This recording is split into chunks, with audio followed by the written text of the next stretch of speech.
जितनी स्विट्जरलैंड की total population है उससे ज्यादा इंडिया इंजीनियर्स प्रोड्यूस कर देता है।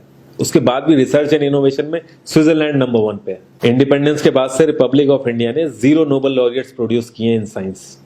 यूएसए ने 100+ कर दिए। ASER की रिपोर्ट के हिसाब से 83% एजुकेटेड इंडियंस एम्प्लॉयबल ही नहीं है। और ये जो सुंदर पिचाई, सत्या नदेला की हम बात करते हैं, इन्होंने भी आगे चल के अपनी एजुकेशन बाहर से ही करी है। और ये सारी चीजें जो मैं बोल रहा हूँ ना, इसका रूट कॉज फाइंड आउट करने के लिए हमें थोड़ा सा पीछे जाना पड़ेगा। जब ब्रिटिशर्स हम पे रूल कर रहे थे तो ईस्ट इंडिया कंपनी के सामने 2 मेजर चैलेंजेस थे। एक कम्युनिकेशन विद इंडियन, दूसरा वर्कर्स और क्लर्क्स की बहुत जरूरत थी उन्हें। फिर थॉमस बेविंगटन मैकॉय ने हमें इंग्लिश एजुकेशन एक्ट ऑफ 1835 दिया, जिससे उनके दोनों पर्पस पूरे हुए। पहला, उनको बंदे चाहिए थे जो चुपचाप डेस्क पे बैठे, अपना काम करें, क्वेश्चंस ना करें और ज्यादा क्रिएटिव ना हो। Second, communication in English. English सबसे ज्यादा बोले जाने वाली लैंग्वेज नहीं है, उसके बाद भी इंग्लिश एक लैंग्वेज की बजाय एक क्लास बन गया इंडिया में। रशिया, चाइना, फ्रांस, ये सब जगह इतना ऑब्सेशन नहीं है इंग्लिश को लेके जितना इंडिया में है।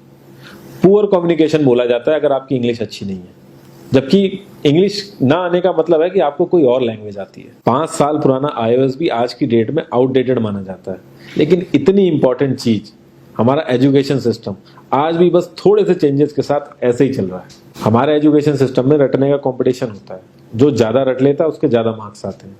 अब 95% जिसके संस्कृत में आए हैं वो भी संस्कृत नहीं बोल पा रहा है। और बेसिक हिस्ट्री होने की बजाय इतनी मोटी मोटी किताबें हैं हिस्ट्री की जिसका कोई मतलब नहीं है। अगर आज की डेट में आपको कुछ भी पता करना, आप गूगल से पता कर लोगे, उसके लिए आपको याद करने की जरूरत नहीं है इतना कुछ। और ये गवर्नमेंट स्कूल में हर क्लास में इंग्लिश का सब्जेक्ट है। 12-12 साल लगाने के बाद भी लोग इंग्लिश नहीं बोल पा रहे हैं। और बिना किसी बुक को पढ़े 5 साल का बच्चा सीख लेता है, क्योंकि उसको वैसा एनवायरमेंट मिल जाता है। A+B का whole square is equal to A² + B² + 2AB। इसका रियल लाइफ में क्या यूज है किसी को नहीं पता, न प्रिंसिपल, न टीचर, न बच्चे, बस पढ़ाई चले जा रहे हैं। हो सकता है इसका कुछ मतलब हो, लेकिन आप ट्राई करके देख लेना, किसी को नहीं पता। हाँ, 2AB की जगह अगर आपने 3AB बोल दिया तो 4 लोग हंसने वाले मिल जाएंगे आपके ऊपर। किंडरगार्टन में जो बच्चों को सिखाने के लिए टेक्निक यूज होती है वो लाख गुना अच्छी है कॉलेज की वो रटने वाली टेक्निक से। और जिन बच्चों के बहुत ज्यादा नंबर आते हैं ना, जो वो छुपा छुपा के एग्जाम में लिखते हैं, आप देखोगे जब वो रियल लाइफ में जाते हैं ना तो ज्यादातर क्रम्बल करते हैं वो। हर किसी को सेम सिलेबस और सेम चीज सिखाई जाती है बिना उसकी कैपेबिलिटी देखे। और क्रिएटिविटी का तो दूर दूर तक मतलब नहीं होता। अब एक लाइन से आप शेर, मछली, सांप, हाथी सबको लाइन से खड़ा कर दो और उनसे कहो पेड़ पे चढ़ो, उनको तो जिंदगी भर यही लगेगा ना कि वो तो किसी काबिल ही नहीं है। और द्रोणाचार्य ने भी पांडवों को उनकी स्किल सेट के हिसाब से उनको चीजें सिखाई, सबको एक ही चीज नहीं सिखा दी। और हमारे एजुकेशन सिस्टम में ज्यादा ऑप्शंस भी नहीं है। सबसे ऊपर साइंस, फिर कॉमर्स, और सबसे नीचे जाके कहीं नंबर आता है आर्ट्स का।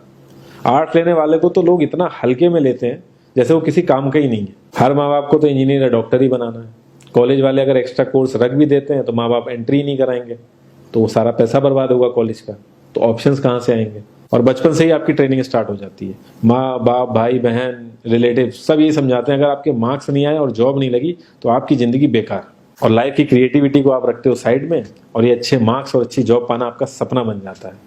अब ये सपना पूरा हो जाता है तो बहुत बढ़िया है, दूसरे को जेलस फील कराओगे, नीचा फील कराओगे। और इस छोटी सी उम्र में अगर सपना टूट जाता है तो सेल्फ डाउट में आ जाओगे।